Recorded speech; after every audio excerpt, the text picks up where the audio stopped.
to episode 2 of the Dog Pound Pod. I was not expecting episode 2 to come out this late. It's been quite a while since episode 1 was done. Had tremendous support. I greatly appreciate it. And the reason why this is audio only this time is because I'm not feeling great. So if that's why I sound weird or whatever, I don't know if you even notice. And quickly, before we get into what we're going to be talking about, and today, for episode 2, we're going to be talking about the domination in Dallas. Going to look back at the first 4 games of the season. We're going to grade Baker Mayfield and Kevin Stefanski, preview the next 4 games, and is Believeland back? Maybe? So, before we get into that, let's just talk about this, because as soon as I hit record, this news was broke. Bill O'Brien, who serves as the head coach as well as GM for the Houston Texans, has been fired. So, I think I'm not the only one who thinks this is a really good idea, a really good decision to make from the ownership there for the Texans. Bill O'Brien has proven time after time that he's just not the right guy. He's had a decent... he's done a decent job there with the Texans, been to the playoffs, but when you have a quarterback in Deshaun Watson, and then you do something as stupid as trade away DeAndre Hopkins for that good of a deal, I mean, it was just unbelievable. And you can go down the list of the things he's done to deserve this, but good for them. They made the decision to move on. I don't think they're a playoff team. I know there's a lot of people who do think that. Well, I shouldn't say a lot of people, but I've heard Steelers fans who say, oh, we beat a playoff team in the Texans. No, you didn't. So, good decision there by the Texans. I don't think they're going to regret that long term. And hopefully whoever they get to come in and replace him, after this season, hopefully it's somebody who will be able to get the most out of Deshaun Watson. So, that would be fantastic for his career going forward. We all know that he's happy about this, even though he's not going to come out and say it. I think it's just a good decision for them going forward. But anyway, let's get off of the Texans and let's talk about the Cleveland Browns. They go on the road to Big D Dallas, walk into their stadium, color rush uniforms, and they absolutely dominate the Dallas Cowboys. And yes, the final score doesn't say that. The score doesn't tell the complete story. Dan Orlovsky said that today, filming this on a Monday.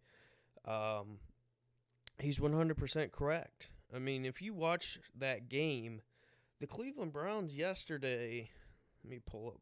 So, the Browns scored 24 points in the second quarter, just 7 in the first quarter, 10 in the third, 8 in the fourth. The Cowboys scored 14 points in the first quarter, none until the fourth quarter, and they scored 24 points.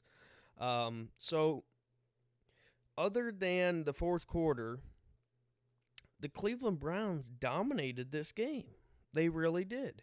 And if you can't admit that, then you're clearly just a biased, crazy Cowboys fan who can't accept the truth. If you watch that game, the Cleveland Browns marched up and down the field any way they wanted against that Dallas Cowboys defense. Now, the Cowboys offense, they weren't bad.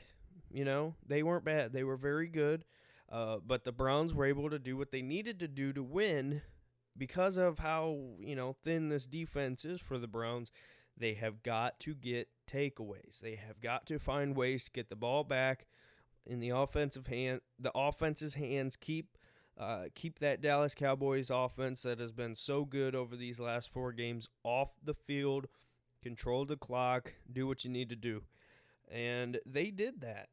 Absolutely, they did that to perfection, honestly. I mean, up until the fourth quarter, it was 41-14 at one point. The Cleveland Browns went into Dallas and put up 41 points to 14 points at one point in that game. And the craziest part about this game, there was a lot of plays left on the field for the Cleveland Browns. Baker Mayfield missed one wide open OBJ for would have been a touchdown on the side. There were some other missed opportunities there. But overall, I mean, the Browns could have hung 60 on the Dallas Cowboys. It doesn't seem that bad when you look at the box score, 49-38 Browns win. But when you watch the game itself, that was completely lopsided. I don't know what's going on with the Dallas Cowboys, but it seems like every single game up until the end, when they have to start coming back, their offense it's not there the same throughout the game. And it's concerning to me because of how much weapons they do have and what they have to work with. That offensive line is not what it once was. I think we all know that, but that still doesn't excuse why throughout the entire game you couldn't handle that better. And yeah, the Browns got the turnovers, but still, just unacceptable from the Cowboys. We came into this game knowing it was going to be a shootout likely, and then it's really a one-sided game up until the end. And I'm telling you what, if you would have put Freddie Kitchens on the field to coach that Cleveland Browns team, in the end there, they would have gave it up. Cowboys would have pulled it out and they would have won. But Kevin Stefanski, I mean, you want to talk about, man, some of the play calls he had in that game, early on, the trick play, Chubb to Landry, pass to Beckham, that ballsy, absolutely ballsy to call that. And then you see at the end, what did they do? They call a jet sweep with Odell Beckham Jr., breaks a tackle. Aldon Smith couldn't bring him down. Would have been a 20-yard loss. What does he do? OBJ breaks it, takes it to the house. Touchdown Browns. This was an insane football game. I mean, watching the Browns, a team who people have laughed at for years, go into Dallas and do what they did. The Cowboys are one of these teams to where it's like, I don't care how good they are, how bad they are, that's still that team. Like, the Cowboys over the past few years have not been the greatest, but I really do think, the Cowboys, they should be 0-4 right now. That's not controversial to say. I mean, if the Falcons could have just done their job and get on that ball, the Cowboys are 0-4. But I don't think it's the end of the world yet for Dallas. I understand why Cowboys fans would absolutely say that. I really do. But, in that division, you just take care of business with the teams in your division, and you're walking into the playoffs. Doesn't mean you're going to be a good team, but you're going to get a shot at it. If the Cowboys can figure out ways to, like I said with the Browns defense, you can't fix it, but you can certainly put a Band-Aid over it to some extent. Now, I think the Browns can do a better job at that than the Cowboys because the Browns have some guys coming back off of injury. But for Dallas, I don't think it's really the end of the world. I understand why people would think that, but I'm just not there yet. I think this team is good enough to beat some of the teams that are left on their schedule. I mean, in their division, they're good enough to sweep that entire division. And I don't think that's necessarily controversial to say, but it's going to be interesting for the Cowboys. I don't think they are a terrible team. Their record, even though they should be 0-4, they're 1-3, right? They're a better team than that, I believe. And that's just not me saying that because we're, Browns fan. Hey, I want them to be better so it looks good for us. I genuinely think they are better than that. I think they need to fire their defensive coordinator immediately. Everywhere he's gone, he's not done a good job. I heard, I believe it was the Falcons defenses he coached for a while there, and it was like basically last in the league, if not close to that, every single year. Um, they just got to get rid of him. Bring in somebody. I don't know who. I really, it's not my job to fix them. Um, I'm just a Browns fan observing here. They move on from him now because, it's going to be so easy to win that division, get into the playoffs. You would rather just cut your losses with him as defensive coordinator, find somebody, hope to God that they can fix some of these problems because the Cowboys got some good players on that defense. It's not like they're completely talentless. I think it's just one of those things you got to find ways to mask the problems. So, but for the Browns, man, Odell Beckham Jr. had himself an insane game. We've been waiting for this guy to come out for 2 years. Let's see. He's only been here, year, couple games, whatever. This is the guy we thought we traded for. The hype with him is real. You just didn't see it, and he really has not been the Odell Beckham Jr. for a while, and that's why people, including myself, were starting to say, hey, Cleveland, it's a nice story. You thought it would work out. It's hurting more than it helps. Just trade him. I said that. This is the Odell Beckham Jr. you need to see. This is the guy who you traded for. Odell Beckham Jr. only had 5 receptions. 5. He only had 5 receptions, 81 yards, 2 touchdowns, and then, of course, he rushed a touchdown as well. Impact players show up when it's time. You have seen this with Myles Garrett. You've seen this now with Odell Beckham Jr., Nick Chubb, Denzel Ward. You can go down the list. When these guys have to step up, they have stepped up.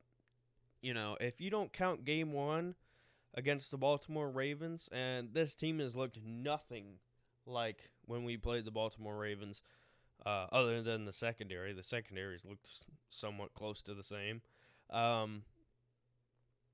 You take that out, and this team looks pretty good. But, I feel like if you put any other team logo on this team, if you said this was the New Orleans Saints right now, the exact same team, exact same results, but you took the name Cleveland Browns off and you put New Orleans Saints, people would be saying, oh, yeah, this is a really good team, young, whatever. But you get my point. I think there's a lot of questioning going on simply because of who this team is, being the Cleveland Browns. But that performance was just unbelievable. I mean, go back to that Landry pass. That is not an easy throw. He's motioning out, gets the ball in his hands, sits back there, throws a 50-yard bomb. He put everything into that. Chubb getting hurt is terrible. Absolutely sad to see. He is the guy who he's really the heart and soul of this team. All the talent that's on this team, he's kind of the one who all these players talk about Nick Chubb as, man, you come to work and you just watch him head down, do your job, work your butt off, see what happens. So him being out is definitely a big problem for this team. Now, it was reported by NFL Network that he's going to be out 6 weeks. I don't think that's true. It was an MRI sprain, I believe. But there's 3 grades there. 1, not too bad, whatever. 2, I believe, is a partial tear. I'm just going off of what I heard on the radio. So if you're a doctor and you're listening to this going, you have no clue what you're talking about, you'd be correct. but 3 is the worst. And based on what it sounds like it's about a 1, maybe a 2. So it's not too bad. But you look at it, and the Browns have, looking at when he would get back, likely, the Browns would have the Raiders, and then a bye week, and then you would play the Eagles after that, I believe.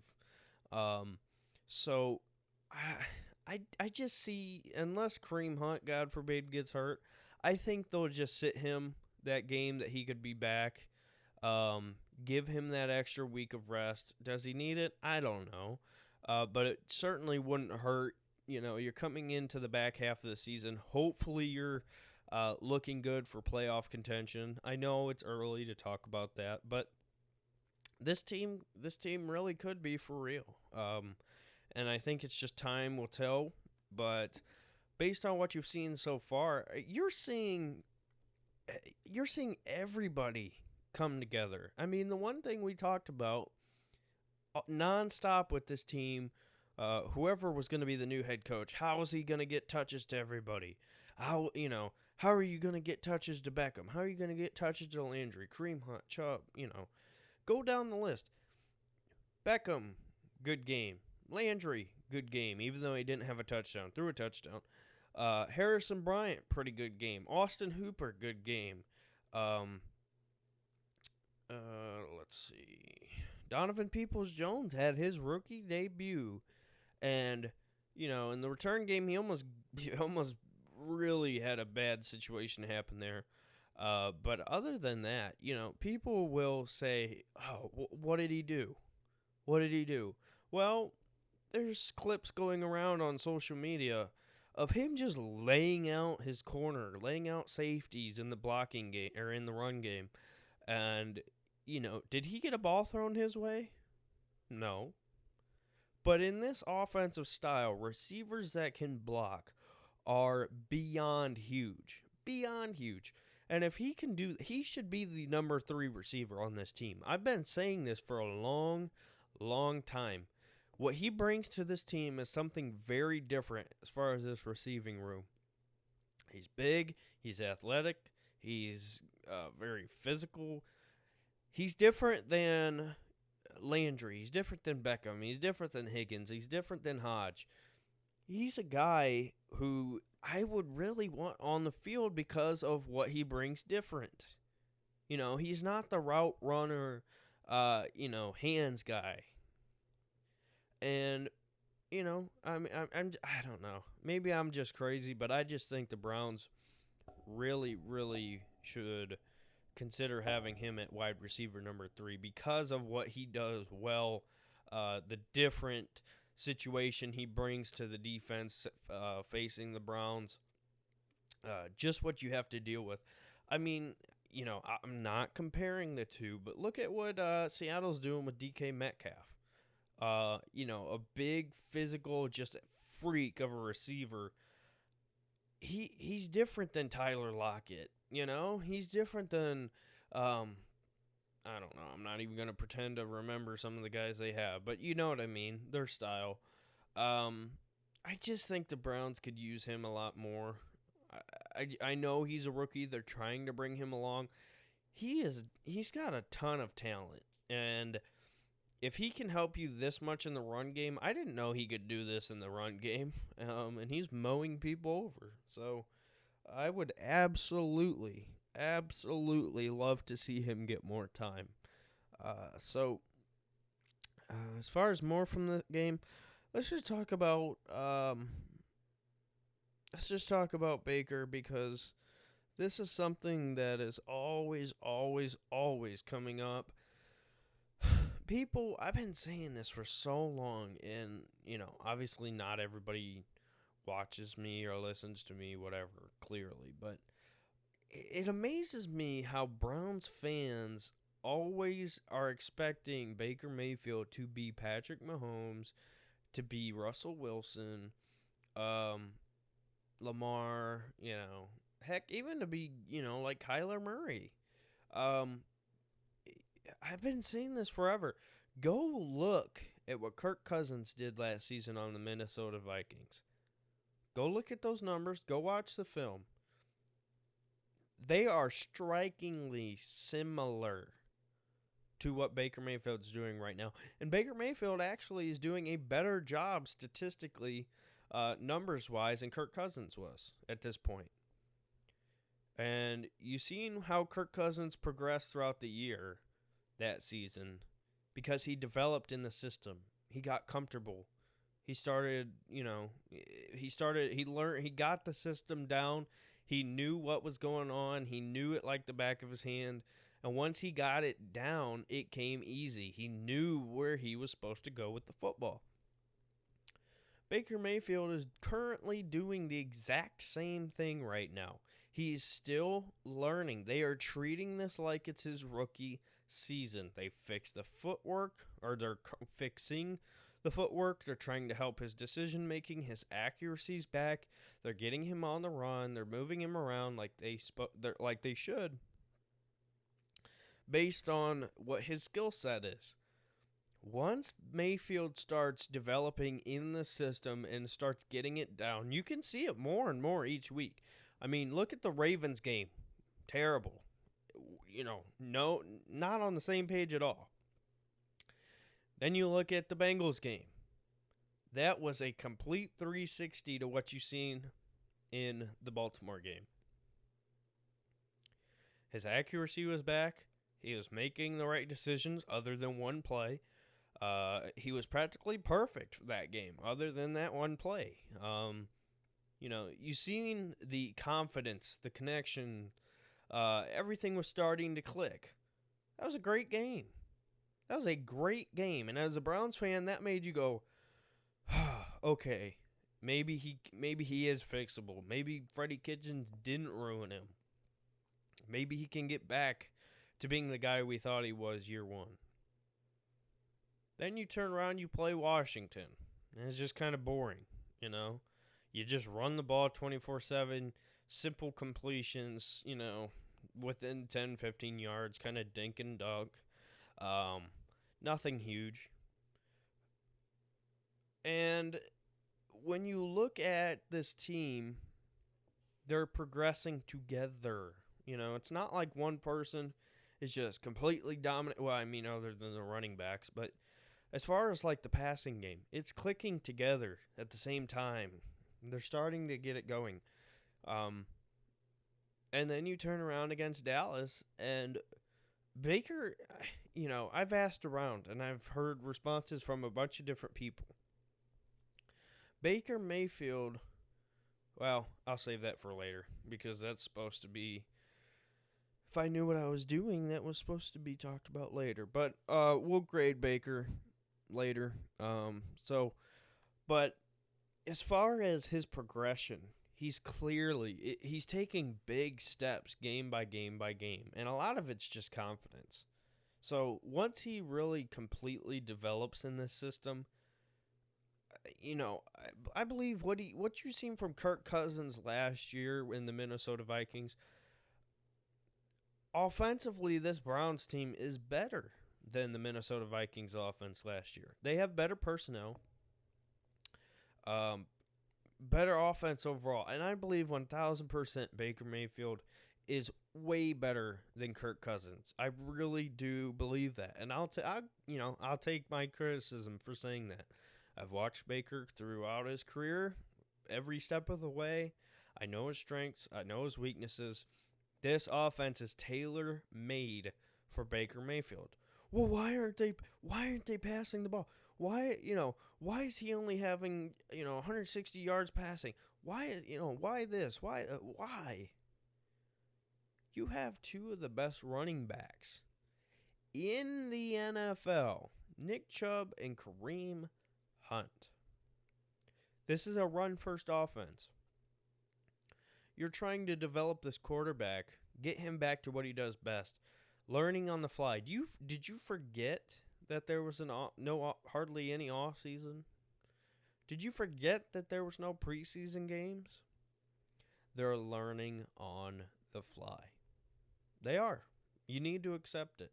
And Mayfield is progressing, and what you see this first quarter of the season through these first 4 games, he's going to look, in my opinion, a lot better towards the end of the year.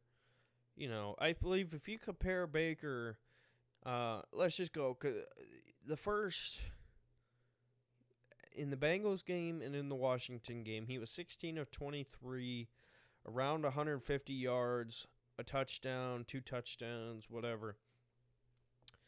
I believe you're going to see Baker starting to, his numbers are going to look more like your completion percent, completing about 23, 24 out of 35, 34. Hopefully better than that. But you're going to see his yards start to get more and more and more. Kirk Cousins, it's very similar what you see in the progression with Kirk Cousins so far, with Kevin Stefanski, and then what you see from Mayfield, except Mayfield's numbers are better. It's just going to keep getting better and better and better. It's just what it is. And we just have to be patient. You want your quarterback who's picked number 1 overall to look like Patrick Mahomes, to look like Russell Wilson. Yeah, not every quarterback develops the exact same way. Baker Mayfield has been through 4 head coaches. No, wait a minute. 3 head coaches, 4 offensive coordinators in his career. I really don't know. Tell me what quarterback you could throw in a bunch of different systems and expect them not to be completely ruined.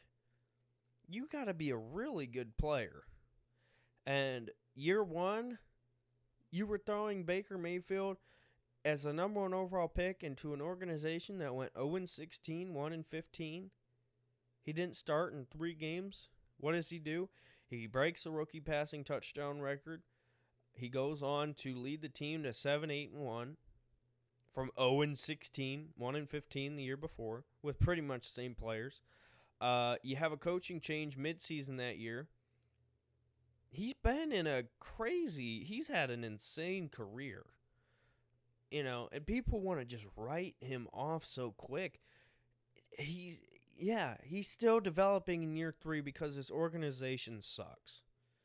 They're trying to fix the culture. They're trying to fix the front office, the chaos, everything. Why do you think there's been so much turnover?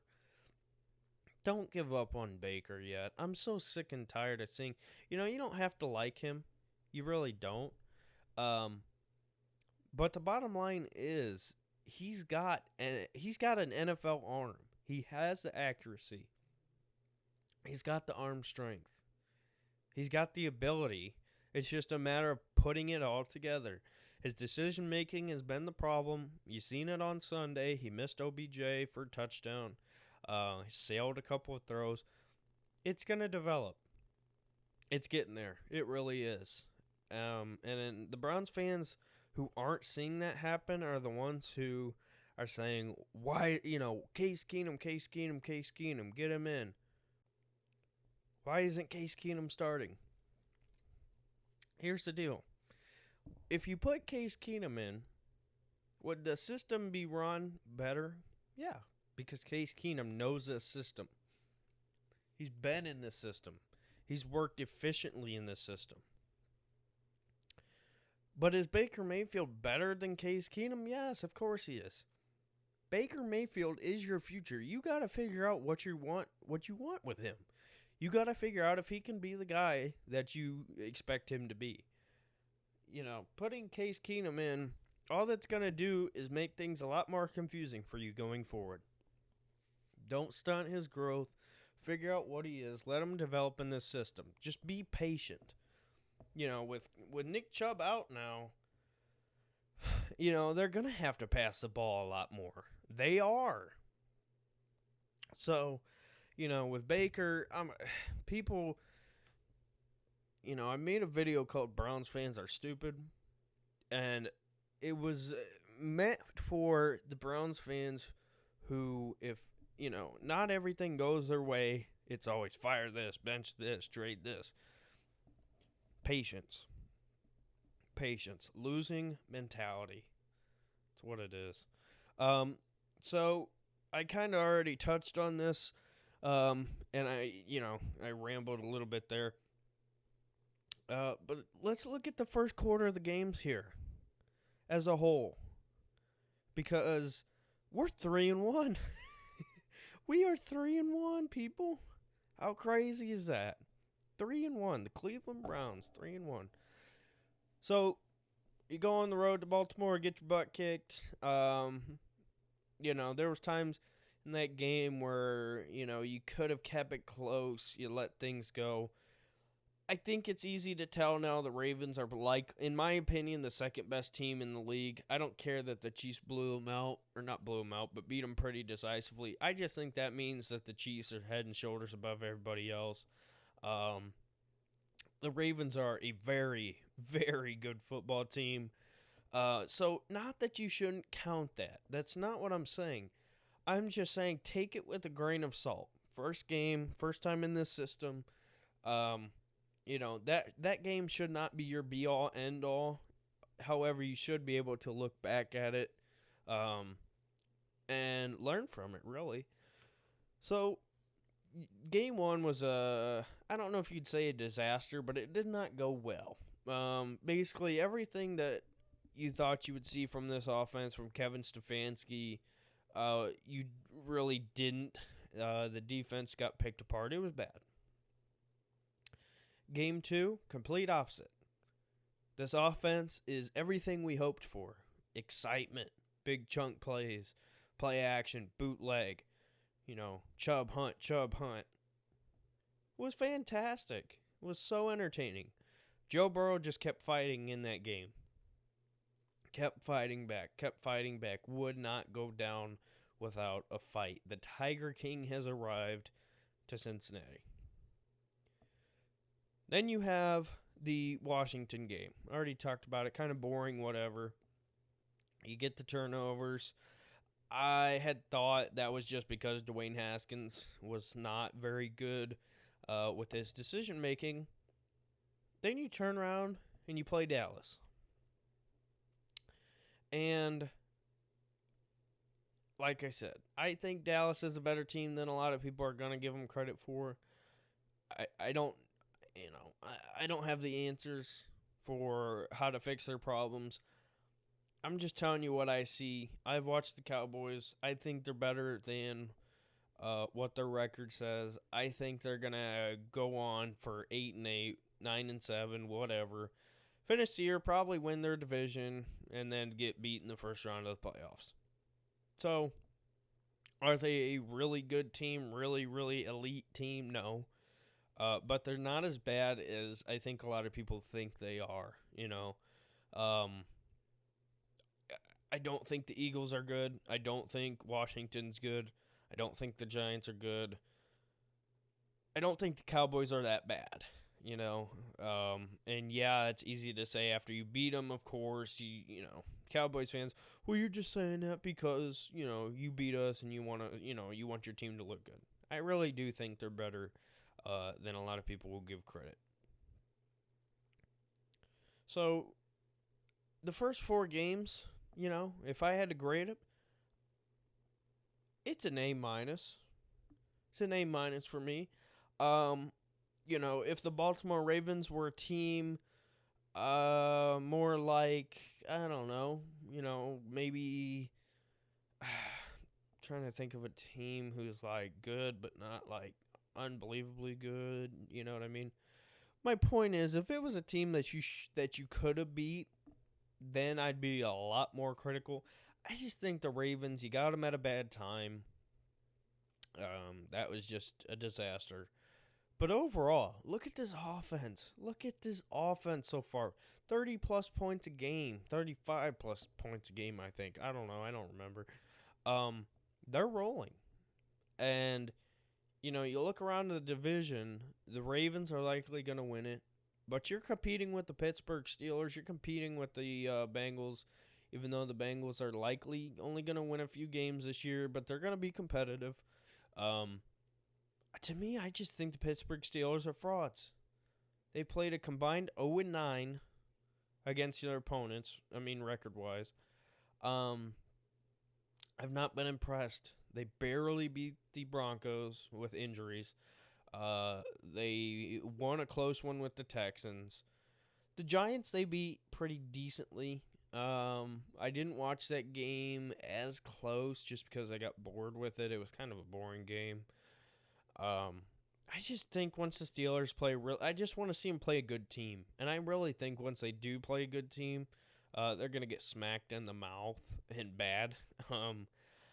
I don't know. I could be wrong. I just don't think they're as good as their record says. They're not Super Bowl contenders. They got a lot to figure out. Whatever. So, let's get into this because we've already covered and looked back at the first 4 games of the year. Off to a great start, 3-1. You're expected to start off the year 2-2. You go into Dallas, you get a big win. Let's grade Baker Mayfield and Kevin Stefanski. In my opinion, Baker Mayfield throughout the first 4 games, like I said, I'm not putting a ton of stock in the Ravens game because based on what I've seen since that, it just looks like to me that that's kind of an outlier. So I'm not going to put a ton of, invest a lot in that game. Now, should you be able to beat the Ravens, if you want to be a good team, you need to be at least competitive. So when the Browns played them next on Monday night in Cleveland, I'm expecting them to at least be somewhat competitive. So Mayfield, like I said, I've looked at Kirk Cousins. I've looked at his progression. I've looked at Baker Mayfield so far. Looked at his progression. He's in a better spot right now than Kirk Cousins was at that point. I'm seeing a lot of similarities for what made him great his first year, what we loved about him. He's just, like I said, he's developing in the system.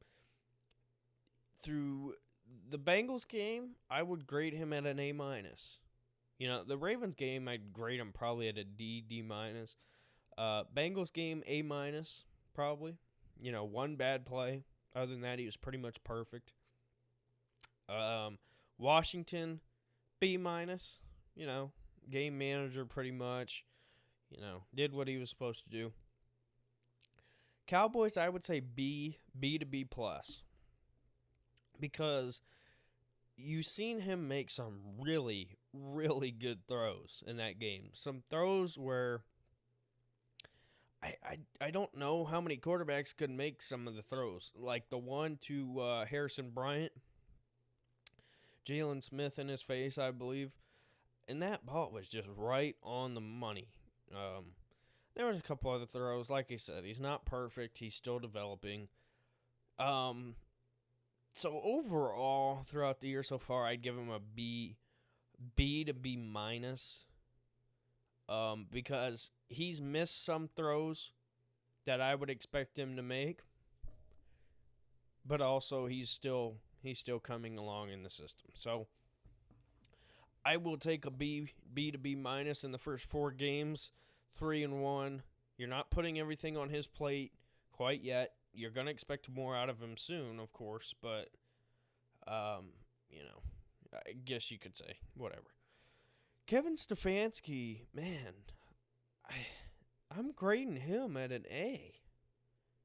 Look at what every coach has done in this organization. And talent. It's not the same talent. Well, Freddie Kitchens had pretty much all of this other than a couple of the offensive line pieces. Freddie Kitchens had a better defense to work with, and it was a disaster. Kevin Stefanski, I believe, has shown every sign that he's the guy. The offense is beyond rolling in the right direction. The team itself is disciplined. Not many penalties. Not much chaos and craziness. The inmates don't run the asylum like they have been. Kevin Stefanski has shown leadership. He's shown discipline. He's shown that he can be aggressive. He's smart. He knows what he's doing.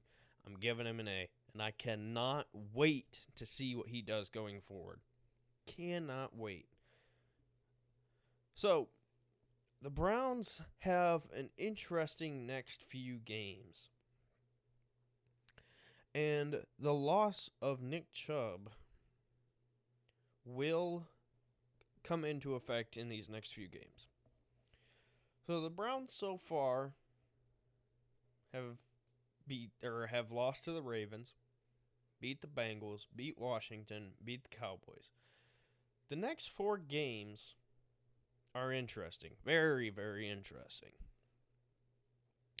You play the Colts this Sunday at home. Then you go on the road to the Steelers. Then you go on the road to the Bengals. And then you go a home game against the Raiders. The next 2 games are going to really tell you a lot. Really, really tell you a lot about this team.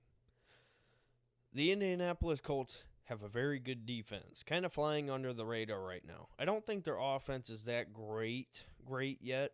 They're still, they got a lot of young pieces. They're still trying to click.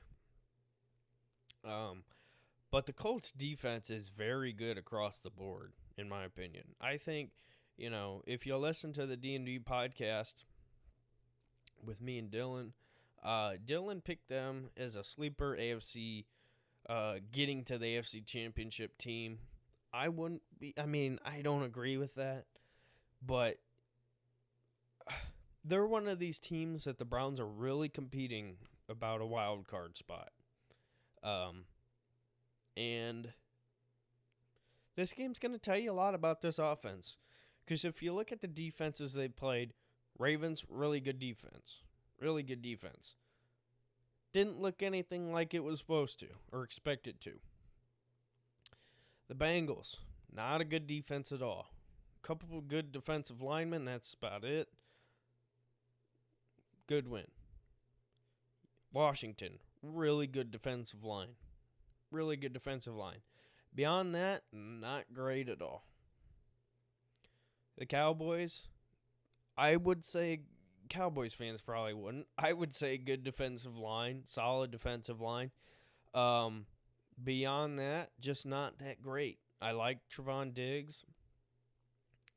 But this is going to be the first test for the Browns since Baltimore that they have to play a pretty good defense that's good all around.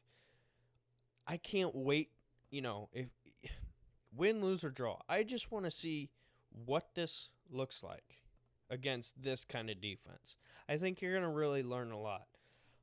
So, in my opinion, should the Browns beat the Colts at home in Cleveland with everything you've seen so far? Yes. I believe it's going to be a competitive game. This game should be like the Bills game of last season, where it's you're going against a good team. It's at home. I think the Browns should win this game. Likely close, probably going to be within 10 points. I think the Browns should win this game. Or at least can win this game. It'll be close. Pittsburgh Steelers. I said I think they're frauds. I don't think they're as good as their record says. I think once they play a good team, it's going to look different. The Browns can beat the Steelers. It's, you're playing them on the road, and it almost sounds too good to be true to me that the Browns would go 5-1. Is that right? Let's see. 1, 2, 3, 4, 5. Yeah. So if the Browns beat the Colts and then found a way to beat the Steelers, they'd be 5-1. I just think that's too good to be true. Is it a possibility? Certainly. I don't think that's going to happen.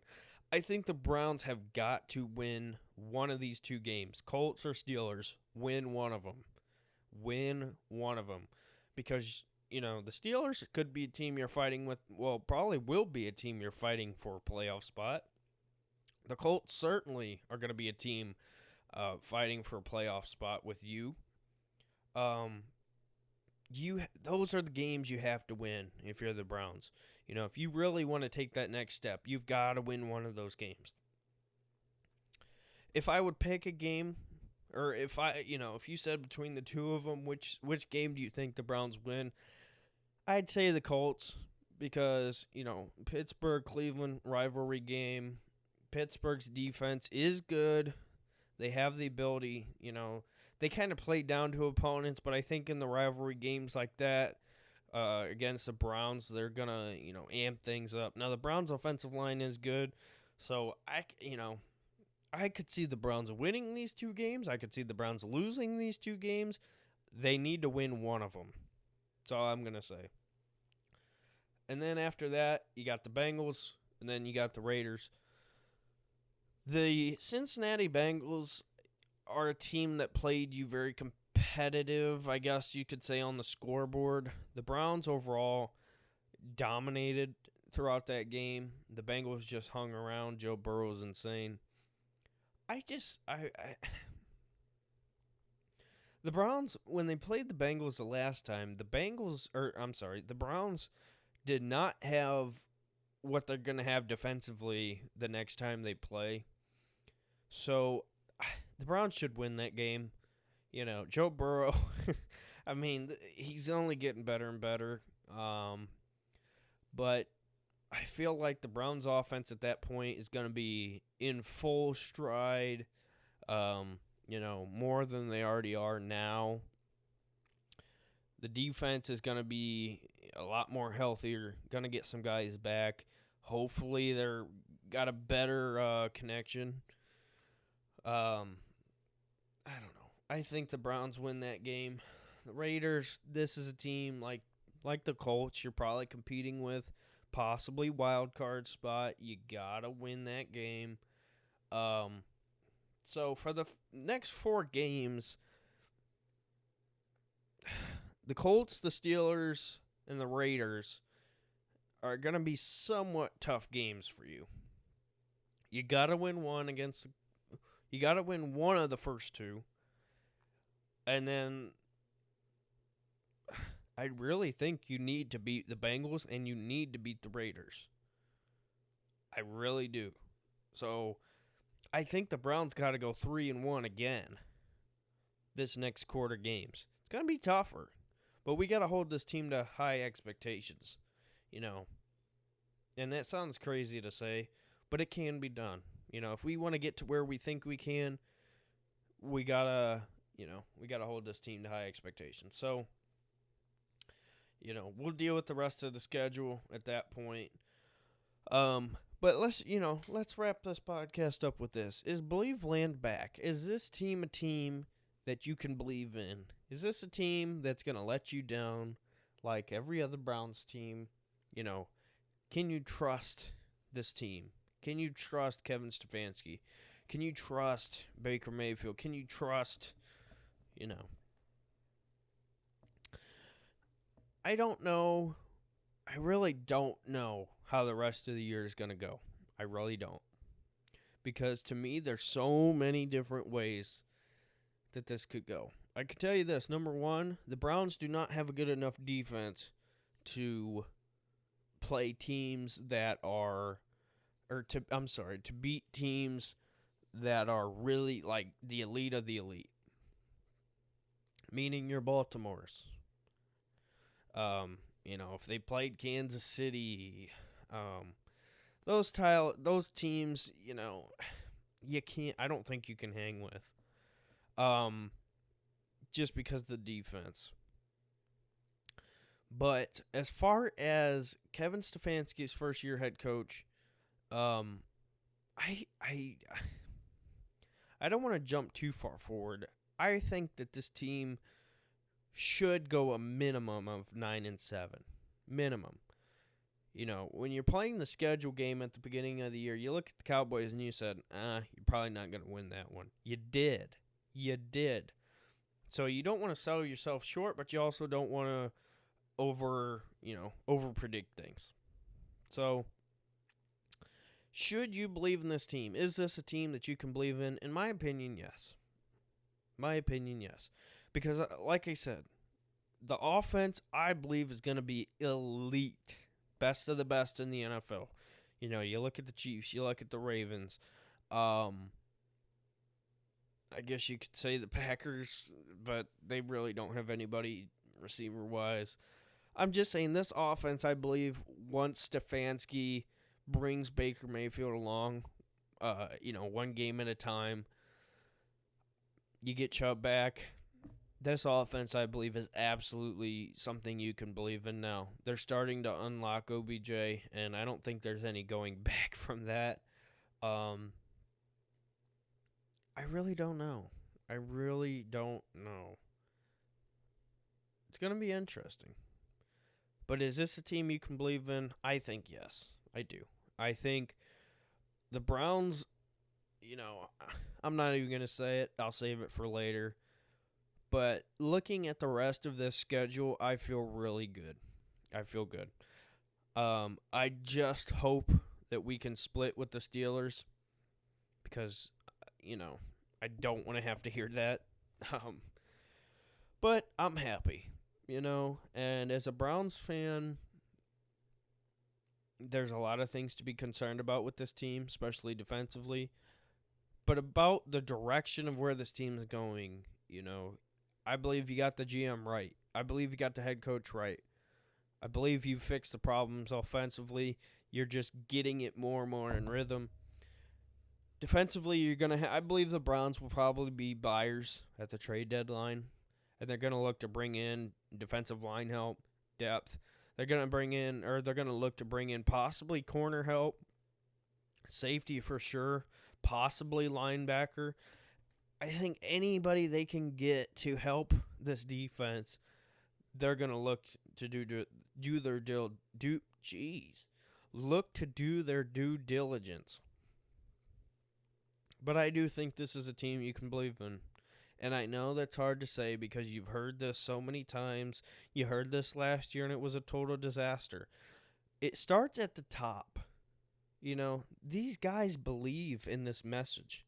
They believe in Kevin Stefanski. They believe in this front office. They believe in what this team, and they believe in each other. They're focused. They are on a mission. This team is not talking after a big win. They're not going on every news, they're not saying on Twitter, they're not talking. This team's flying under the radar, and if they continue to build and they continue to do things right, it's going to be a pretty good year. As far as the deep in the playoff hopes of, obviously every team wants to win a Super Bowl. Don't talk about that yet. You're step by step. And I think this Browns team has a chance to finish 9-7, 10-6. If you're really, really good and you can beat some of these really tough teams, maybe you can hit an 11-5. I don't know. I'm not going to say. But the Browns' schedule is not terribly hard. You don't have the Chiefs, you don't have those teams. The Ravens, obviously.